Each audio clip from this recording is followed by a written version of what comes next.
Alléluia. Je rends encore grâce à l'éternel Dieu. Le Dieu de grâce qui permet que nous nous réveillons ce soir. Ça a toujours été une grâce. Ce n'est pas un hasard. Moins encore par nos efforts. C'est la grâce de Dieu. Alléluia. Amen. Au-delà du souffle de vie, c'est ta présence ici qui est encore une grâce. Cette église ne compte pas que ce nombre qui est là. Mais être sélectionné pour cette soirée est une grâce. Le Seigneur t'a sélectionné cette soirée. C'est Dieu qui met en nous le vouloir et le faire. C'est pas par ta propre pensée que tu te retrouves là. Mais c'est le Seigneur qui t'amène là. Parce qu'il a un plan particulier pour toi. Chaque jour correspond à sa grâce. Alléluia. Je l'ai dit, chaque jour correspond à sa grâce. Et à chaque grâce est attachée une dispensation particulière. À chaque dispensation correspond un mode opératoire de ce même Dieu. Alléluia. Amen. Chaque mode opératoire de Dieu correspond à une mission particulière. C'est pourquoi il n'y a pas de culte ordinaire. Il n'y a pas un culte ordinaire. Pendant la semaine, tout comme le dimanche, nous venons rencontrer Dieu. Pour plusieurs, le Dieu d'Israël n'est que le Dieu des dimanches. Mais pour toi et moi qui sommes là ce soir, c'est le Dieu de chaque jour. Et je proclame que ce soir, Dieu te fait du bien. C'est lui qui dit Amen, reçois cette grâce. Aujourd'hui, je vais parler dans ce terme important. Alléluia. Amen. Sur les chemins de l'autre bord, n'oublie pas de rendre grâce à Dieu. Après que tout ce que tu auras vécu, nous pouvons lire la parole. 1 Thessaloniciens 5, verset 18. 1 Thessaloniciens chapitre 5, le verset 18. Je lis au nom de Jésus. Rendez grâce en toutes choses, car c'est à votre égard la volonté de Dieu en Jésus-Christ. Reprends le verset. Rendez grâce en toutes choses, car c'est à votre égard la volonté de Dieu en Jésus-Christ. Rendez grâce En toutes choses, en toutes choses, car c'est à votre égard la volonté de Dieu en car Jésus-Christ. c'est à ton égard la bonté de Dieu En Jésus-Christ. en Jésus-Christ. Nous complétons notre lecture par notre verset de base. Matthieu 14, je recommande toujours à partir du 22e verset. Matthieu 14, le verset 22. Aussitôt après, il obligea les disciples à monter dans la barque et à passer avant lui de l'autre côté, pendant qu'il renverrait la foule. Quand il l'eut renvoyé, il monta sur la montagne pour prier à l'écart. Et comme le soir était venu, il était là seul. La barque, déjà au milieu de la mer, était battue par les flots, car les vents étaient contraires. À la 4e veille de la nuit, Jésus alla vers eux, marchant sur la mer. Quand les disciples le virent marcher sur la mer, ils furent troublés et dirent « C'est un fantôme ». Et dans leur frayeur, ils poussèrent de cris. Jésus leur dit aussitôt « Rassurez-vous, c'est moi, n'ayez pas peur. Rassurez-vous, C'est moi. n'ayez pas peur. »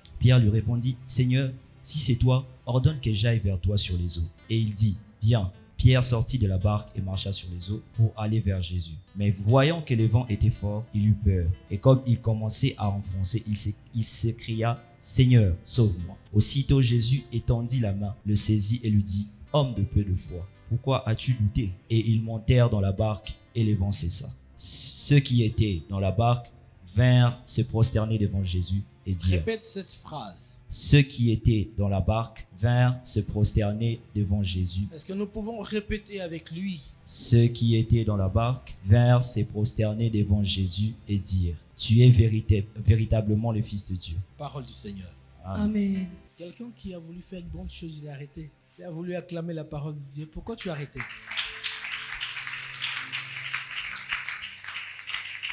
Alléluia.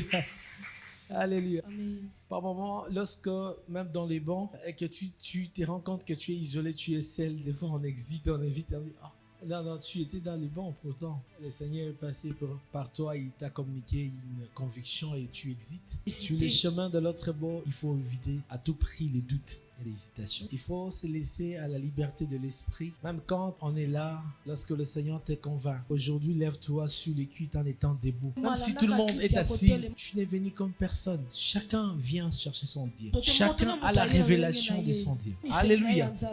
Si Dieu te convainc, mets-toi par terre, laisse la chaise, tu vas sur les cuites en étant assis par terre, fais-le. Nous parlons de la traversée vers l'autre bord. Pour rappel, nous avons dit que pour plusieurs raisons, le Seigneur nous fait traverser de l'autre bord. Pour une des raisons que le Seigneur voulait faire le triage, séparer les disciples de la foule. Parce que et de la foule, c'est lui qui est venu pour consommer. Et disciple, c'est lui qui n'est pas attaché au pain, mais plutôt au donneur du pain, au multiplicateur du pain. Et de la foule, la personne qui vient chercher Dieu pour n'avoir que le miracle. Et de la foule, la personne qui vient chercher Dieu pour n'avoir que de la grâce, le miracle, la solution à son problème. Mais le donateur du pain, le faiseur du miracle, le faiseur de grâce lui-même ne lui intéresse pas. Nous avons dit aussi que le Seigneur décide qu'à ce que nous puissions aller de l'autre bord. Il a obligé le disciple parce que tout simplement, il a des chapitres supplémentaires qui ne concernent pas la foule. Il a des leçons supplémentaires, des leçons plus profondes à donner aux disciples qui ne concernent pas. Alléluia. Amen. Alléluia. Amen. Alors, je commence mon message d'aujourd'hui en disant que malheureusement, lorsque le Seigneur nous engage sur le chemin vers l'autre bord, très souvent, le vent ne fera pas chemin avec nous sur le même sens, mais ça sera sur le sens inverse. La Bible dit que lorsqu'ils avançaient, ils ont rencontré les vents, mais c'est dans le sens contraire. Les vents dans le sens contraire, ce sont des situations désagréables. Des situations compliquées nous rencontrons sur le chemin, des épreuves difficiles. Hier, j'ai dit, c'est pas que parce que le Seigneur a dit aller dans l'autre chemin que nous allons rien rencontrer sur le chemin. Nous allons rencontrer seulement des situations qui peuvent des fois ne pas nous plaire. Mais le plus important pour nous, c'est que le Seigneur a dit traversons, allons de l'autre bord. Parce qu'il a dit que traversons, allons de l'autre bord, nous allons arriver de l'autre bord. C'est pourquoi la Bible dit que vaut mieux la fin d'une chose que son commencement. On peut commencer avec de faibles commencements. Plus important qu'on ne finira pas tel qu'on a commencé. Les disciples vont rencontrer les vents dans les sens contraires. Les vents dans les sens contraires empêchent d'avancer. Les vents dans les sens contraires viennent neutraliser les résultats. Les vents dans les sens contraires viennent neutraliser et combattre la performance. Les vents dans les sens contraires viennent nous ôter l'espoir. Les vents dans les sens contraires viennent nous faire perdre la force d'avancer. Les vents dans les sens contraires viennent nous dire que tu n'arriveras pas. Les vents dans les sens contraires viennent nous dire que tu n'es pas digne. Ce n'est pas toi. Les vents dans les sens contraires viennent nous rappeler que tu es d'une famille qui ne peut pas. Les vents dans les sens contraires nous rappellent notre passé. Frère, tu peux être de la famille la plus pauvre du monde. Naître d'une famille la plus misérable du monde n'est pas un péché. C'est ce qui a décidé que tu viennes de ces parents-là les plus misérables du monde. Ce qui importe, c'est que bien que tu sois de la famille pauvre, tu sois né d'une famille pauvre, le plus important, c'est que c'est toi qui as la mission de colorer la famille afin de commencer une nouvelle histoire pour cette lignée. Il y a quelqu'un qui va commencer une nouvelle histoire. Sa lignée. Tu es né d'une famille sans griffes. C'est toi qui vas donner les noms à ta famille. La traversée de l'autre bord te permettra de donner une nouvelle identité à ta famille. Alléluia. Mais malgré tout ce que tu peux rencontrer sur le chemin, les vents dans les sens contraires viennent détourner notre attention de l'objectif. Je suis venu dire à quelqu'un ce soir que sois focalisé, sois focus. Sois focalisé sur l'objectif. Sois courageuse et certaine. Tu vas. Alléluia. Amen. Tu vas arriver. Alléluia. Amen. Pierre, après avoir tout donné, après avoir tout fait, pour se battre contre le vent, alors qu'il ne pouvait plus rien, la barque était sur le pont de chavirer. Ils vont voir le maître, mais un format compliqué. C'est comme je l'ai dit ces jours-là, des fois, des solutions de Dieu sont bizarres. Tu ne pourras pas t'imaginer. C'est le Seigneur qui est passé par là. Alléluia. Amen. Tu ne pourras pas t'imaginer. C'est comme ça que je vous conseille à être spirituel. Lorsque tu es spirituel, tu seras comme Abraham. Abraham voit 3 personnes passer. Mais curieusement, Abraham va les appeler du nom de mon Seigneur. Si toi et moi nous étions là, nous dirions Abraham, ils sont à 3. Ils sont à 3. Au-delà de yeux naturels, Abraham avait vu autre chose. Que lorsque tu es spirituel, lorsque tu es attaché à lui, comme je l'ai dit hier, tu auras la facilité de comprendre au-delà de tes yeux, de voir au-delà de tes yeux, de comprendre au-delà de ton intelligence, d'entendre au-delà de tes oreilles. Tel que je suis là, je dirais une chose, mais tu comprendras 2. Je dirais une chose, mais tu en comprendras plus. Mon message ce soir, c'est que le Seigneur a fait trouver grâce à ses disciples. Le Seigneur est venu au secours. Parce que Dieu est compatissant, il n'abandonne jamais le sien. Dieu n'est débiteur de personne. Dieu n'abandonne jamais le sien. Dieu n'abandonne jamais le sien. Alléluia. Amen. Dieu n'abandonne jamais le sien. C'est la personne la plus fidèle qui puisse exister. Lorsque tu fais contrat avec lui, il reste attaché au principe du contrat. Dieu ne déçoit personne. Personne n'a accepté de marcher avec lui pour être dessus après. Les disciples étaient dans une sorte de contrat avec le Seigneur. Ils étaient dans une sorte d'école avec lui. Ils ont oublié que la traversée vers de l'autre bord était toute une école. La Bible déclare qu'après que Pierre ait vu, tous ils ont aperçu, mais Pierre était le plus courageux. Quand ils ont eu peur de la solution qui venait. Ils ont crié que c'était un fantôme. Jésus lui-même les a aidés. Je ne suis pas un fantôme. Il s'agit de moi, bien Jésus. C'est moi le Seigneur. Pierre va lever la voix. Que si c'est réellement toi, 14 ans, ça va t'aimer. Pierre, si c'est réellement toi, ordonne que moi aussi je puisse marcher. Les disciples ont vu Jésus marcher sur les eaux. Malgré la peur qu'ils ont eue, Jésus lui-même s'est dit, je ne suis pas un fantôme, c'est moi Jésus. Pierre, si c'est réellement toi, ordonne. Le langage de Pierre me révèle une chose. Ça me révèle une qualité mais aussi une faiblesse. Tout est mal parti du fait que Pierre a douté. Ça révèle un doute qui était logé en eux. Ils n'ont pas cru que réellement c'était le Seigneur. Alléluia. C'est souvent la façon de faire de plusieurs d'entre nous. Le Seigneur s'est révélé à plus d'une fois à toi. Peut-être que ce soir, le Seigneur te parle particulièrement aussi. Il te parle. Tu as entendu Dieu de plusieurs façons. Mais je me pose la question. De quel format vraiment voudrais-tu entendre Dieu? Pasteur, les anges, quand on les décrit souvent dans les Saintes Écritures, c'était par rapport aussi à l'accoutrement de l'époque.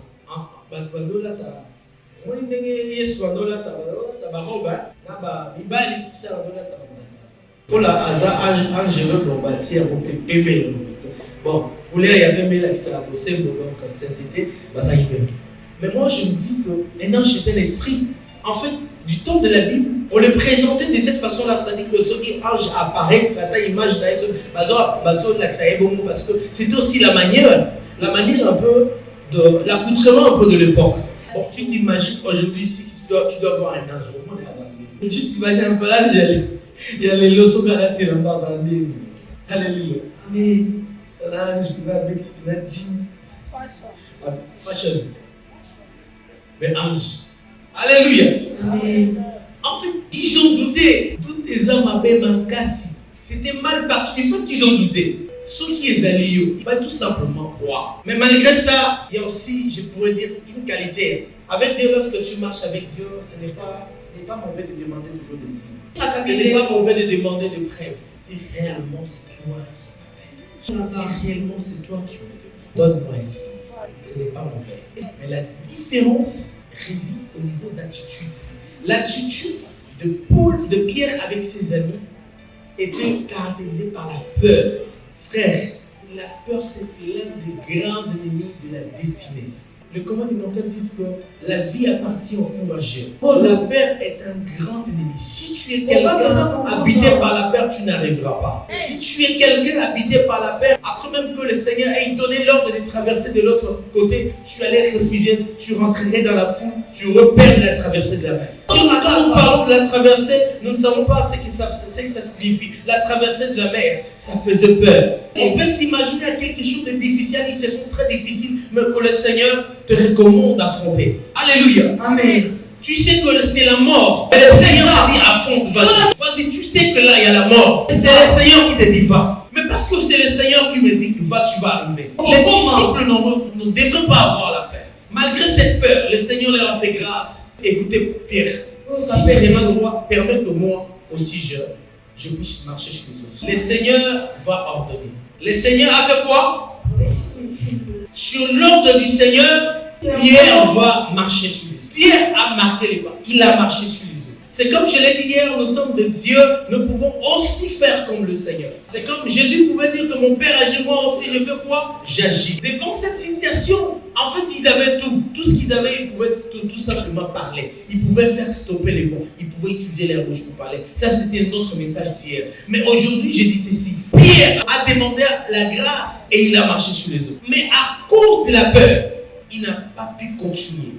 Mon frère, le doute, la peur, le pessimisme, ce sont des attitudes très mauvaises, ennemis du destin. Lorsque Pierre commençait à s'effondrer, il a crié, il a appelé le secours du Seigneur. Le Seigneur lui a tendu la main, il l'a secouru. Alléluia. Amen. Mon frère, tu reprends ces versets-là. Tu reprends à partir du moment jusque là où ils disent, ils se sont prosternés. C'est là où se trouve le miel de notre message. Aussitôt, après, il obligea les disciples à monter dans la barque et à passer avant lui de l'autre côté. La barque, déjà au milieu de la mer, était battue par le flot, car le vent était contraire. À la 4e veille de la nuit, Jésus alla vers eux, marchant sur la mer. Quand les disciples le virent marcher sur la mer, ils furent troublés et dirent, c'est un fantôme. Et dans leur frayeur, ils poussèrent des cris. Jésus leur dit aussitôt, rassurez-vous, c'est moi, n'ayez pas peur. Pierre lui répondit, Seigneur, si c'est toi, ordonne que j'aille vers toi sur les eaux. Et il dit, viens.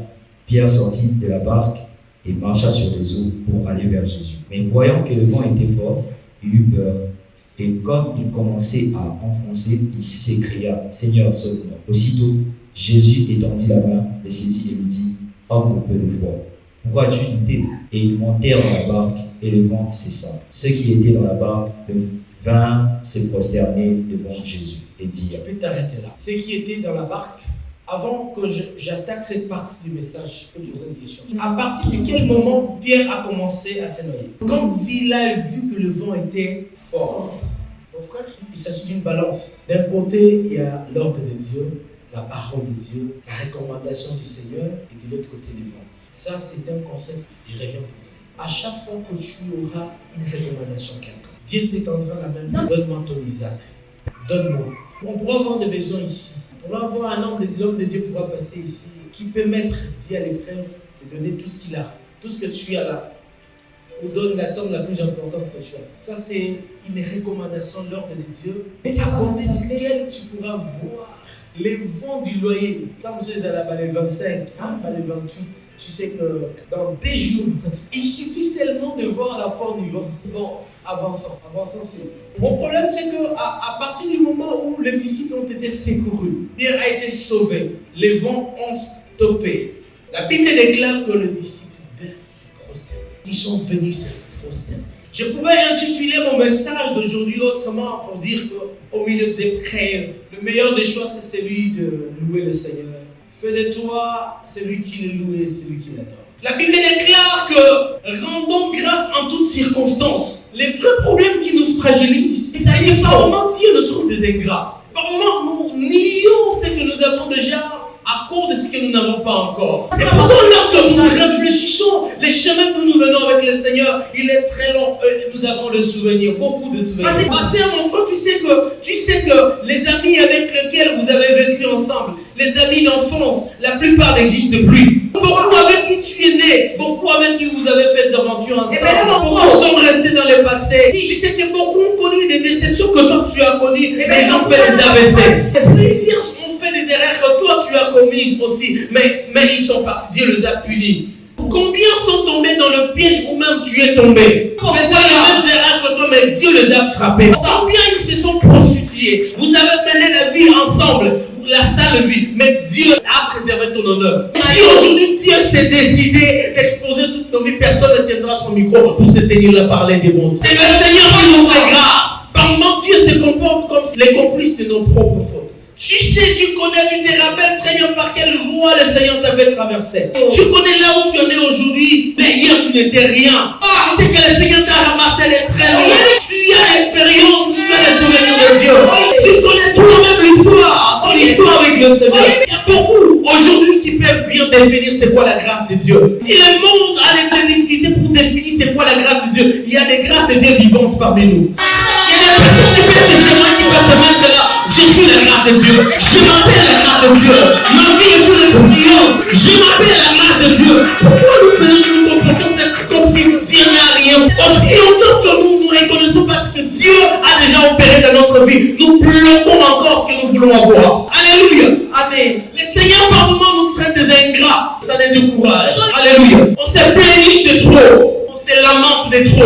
On se plaint de trop. Si Moïse n'est pas entré dans la terre promise, il y a des ceux qui disent que parce qu'il a frappé de fois. Je ne refuse pas. Question de révélation. Parce que bien évidemment, il avait aussi frappé des fois. En réalité, c'était parce que Dieu lui a dit de faire. Ils n'ont pas tort. Mais moi, je pense la véritable raison est autre. Dieu l'a dit, c'est biblique. Écoutez ce que dit la parole de Dieu. Parce que vous n'avez pas sanctifié mon nom. Parce que vous n'avez pas cru en moi pour me sanctifier du milieu de ce peuple. Vous n'entrerez pas. Tu n'entres pas, Moïse. Ici, sanctifier Dieu prend la connotation de lui rendre gloire. Vous savez, autant dire que parce que vous ne m'avez pas glorifié, parce que vous n'avez pas glorifié mon nom, mon frère, nous devons prêter attention à tout ce que nous faisons, surtout tout ce que nous disons. Il y a des paroles que nous prononçons à la longueur de la journée qui ne glorifient pas le Seigneur. Il y a des chansons que nous chantons en réalité qui ne donnent pas la gloire à Dieu. Surtout en tant que Congolais, qui ne donnent pas gloire à Dieu. C'est une sorte d'accusation. La Bible dit que tout le monde soit trouvé injuste, mais que seul l'Éternel soit trouvé juste.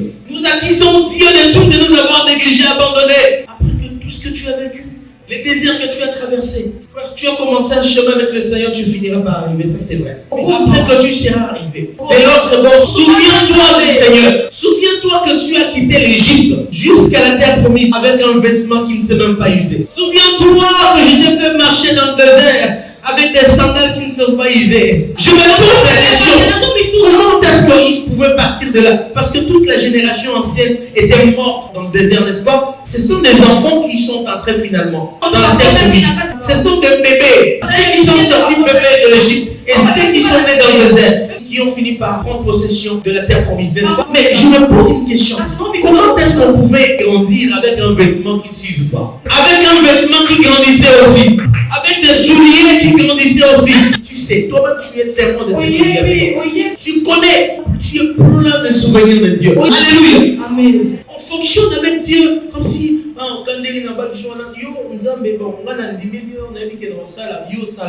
je vais d'abord l'enfant. On fonctionne avec Dieu comme ça. Le Père, ça est dans nos places. Connais d'abord ce qu'il a fait. Alléluia. Amen.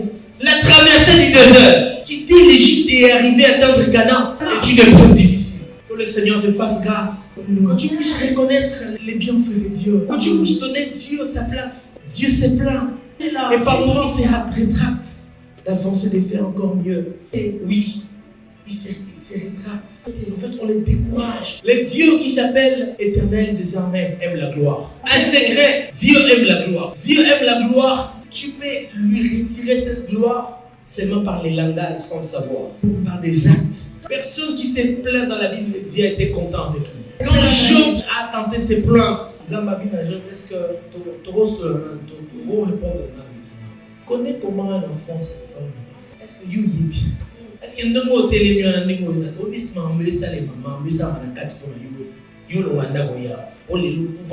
il y a un travail, un grand travail qui est tenu. Est-ce que tu ne peux pas d'abord par le souffle de vie? Est-ce qu'il y a quelque chose qui vaut plus que le souffle de vie? Est-ce que il t'est déjà arrivé de faire une visite dans les hôpitaux pour comprendre à quel point Dieu t'aime? Il y a des personnes ici qui ne peuvent même pas supporter d'atteindre l'hôpital général de Kinshasa à Komiatala, à Samela-Polo Bateau. Pour que tu comprennes combien Dieu te fait grâce. Comme malaria au Moko, une petite fièvre, mort après une courte fièvre. Hein? Une courte fièvre. Mais il y a un mois. Qui s'y perd malongate? Parce que mon père malongo mais la qui c'est moi. Mais on va millions qui font des voyages à l'essa et là. La Bible déclare que tout ce qui respire fasse quoi? Chers frères, la louange est une taxe obligatoire que Dieu attend de toute vie qu'il libère. Lorsque Dieu te donne la vie, il attend de toi une louange. Ça ne se négocie pas. La louange ne se négocie pas. Mais il y a des personnes qui refusent, qui disent non. Parce que tu ne m'as pas donné les voyages. Je te retire ma louange. Tu ne comprends pas ce que tu fais, c'est dangereux. Nous devons apprendre la culture d'honorer le Seigneur. Dans des bonnes conditions ou non. Sachant même que de bonnes conditions, même mauvaises, des fois sont des escaliers qui nous amènent dans notre destinée. Alléluia. Amen. Ils sont venus se prosterner. Vous savez, lorsqu'on a arrêté Paul et Silas, la Bible déclare dans leur épreuve difficile, dans la prison, tout ce qu'ils ont fait comme choix, c'était de louer les Seigneur. Es-tu prêt à faire ça? Es-tu prêt à faire ça? Le Seigneur te retire ce qui t'est précieux. Le Seigneur s'est décidé de te retirer un travail qui t'est précieux. Mais à cause de cette perte énorme, que tu dises, je te rends grâce, je te glorifie. Et la Bible déclare qu'à partir du moment où ils ont commencé à louer le Seigneur, il a fait fonder la prison à partir même de ses fondements. Il y a un mystère qui s'est fait lorsque nous nous mettons à louer le Seigneur. Lorsque nous nous mettons à louer le Seigneur, il y a un grand mystère. Frère, c'est les chemins de l'autre bord. Apprenons à louer le Seigneur. C'est quoi le mystère? C'est que nos prisons s'ébranlent, mais à partir de ses fondements. Ça veut dire quoi? Dieu n'échoue pas seulement les larmes, mais il les sèche. Dieu arrête les problèmes. Il ne va pas seulement te consoler, mais il va arrêter. Il va arrêter la source du problème. Dieu décide d'arrêter la source de l'âme. C'est pas de la prison. Le fondement de la prison, c'est la source du problème. Le fondement de la prison représente la source du problème. Dieu finit par verrouiller, fermer le robinet du problème. Et la délivrance que lui nous accorde, vous savez, la louange est l'arme la plus puissante dans dans le combat spirituel. Il n'y a pas plus que ça. La louange n'est pas un moment. Quand on dit rendre grâce à Dieu en toutes circonstances, ça ne devrait pas être lié à un moment. Il ne faut pas confondre le chant de louange et la louange. Le chant de louange n'est qu'un instrument, une façon d'exprimer, c'est l'expression de louange. Mais la louange, c'est une forme de vie. C'est un état d'esprit. Alléluia. Mais attention, lorsque le Seigneur se décide de ne plus même désirer ta louange. Parce que c'est qu'il en a bien attendu là, il s'est fatigué. Alors, alléluia. Vous vous rappelez lorsque Pierre a été arrêté, l'église a intercédé, n'est-ce pas? La Bible déclare qu'un ange est venu. Il a délivré Pierre. Coupé les chaînes. Pierre est sorti. Mais la prison, elle est restée. N'est-ce pas, la prison, elle est restée? Est-ce que vous avez noté la différence entre la louange et l'intercession? Entre une prière d'intercession et la louange. C'est par les résultats. Par moment, on se met à calciner, on a calciné, on a invoqué le feu. Mais les mêmes situations persistent. Je suis venu, je ne sais pas pourquoi, à tout moment Dieu me l'amène là. Essayons de faire une chose autre. On a beaucoup gêné, mais le résultat n'est pas là. Attention, les gênes est très important. L'intercession est très importante. Pas me comprendre à l'envers. Apprendre à louer, à donner gloire à Dieu. C'est l'expression de reconnaissance. Si les disciples sont venus les prosterner pour lui rendre grâce parce qu'ils ont reconnu qu'il les a sauvés la vie. C'est une des façons de reconnaître, de dire merci Seigneur parce que tu nous as sauvés. C'est une façon de dire merci Seigneur parce que sans toi je ne sais pas comment. Est-ce que tu sais que tel qu'on est là, il fait encore jour, non? Toi et moi on se voit comme ça. Bon, supposons qu'il y ait une banque d'abord qui on a des vies comme ça. Hein? On peut avoir un peu de manœuvre pour nous défendre, non? Mais on a tout mis comme on a tout le temps dans la ligne. Sans moyen de défense, est-ce que tu connais les enjeux autour de toi là? Dans ton milieu environnemental, tu connais beaucoup qui sont, on les a trouvés morts. On ne sait même pas de quoi il est mort. Est-ce que les gens déjà on va finir le moment, on va finir, mais après on nous dit il est sur long. Tu sais qu'il y a des gens qui sont morts comme ça. Au final, bon père, tu sais ce que l'ennemi cherchait, c'était ta vie qu'on cherchait. Nous sommes attaqués. Et surtout la nuit, c'est le moment idéal pour l'ennemi. Verset, il lui dit beaucoup. Alléluia. Tu ne trouves pas que lorsque tu te réveilles un matin, que tu te rends compte que tu peux te mettre sur des pieds, tu peux comprendre que j'ai une dette. Cette dette s'appelle louange. Cette dette s'appelle louange. À chaque fois que tu te mets sur ces deux pieds, comprends mon frère, ma sœur, tu as une dette. Comportons mal devant Dieu vis-à-vis de Dieu parce que nous sommes tout simplement ingrats. Je suis venu parler à vos cœurs, je suis venu parler à vos consciences. On peut jubiler tous ensemble, on peut faire des déclarations, mais on rentre à la maison, rien n'a changé. Alléluia. Mon frère, la louange est une des armes la plus puissantes. D'ailleurs, c'est l'arme la plus puissante dans les guerres. Jéricho est tombé par la prière d'intercession. Jéricho est tombé par quoi? Un jour. Sous le règne de Josaphat, Juda était attaqué.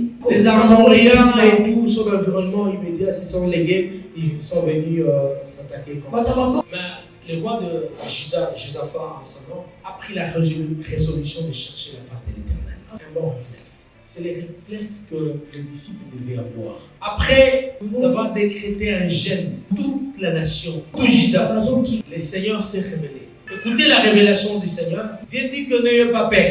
Demain, je vais les livrer entre vos mains. Dieu ne fait que la promesse. Il ne donne pas les détails comment ça arriverait. Vous savez, lorsque Jésus veut dire que traversons de l'autre bord, c'est les sommets. C'est comme Dieu te dit, je ferai ceci.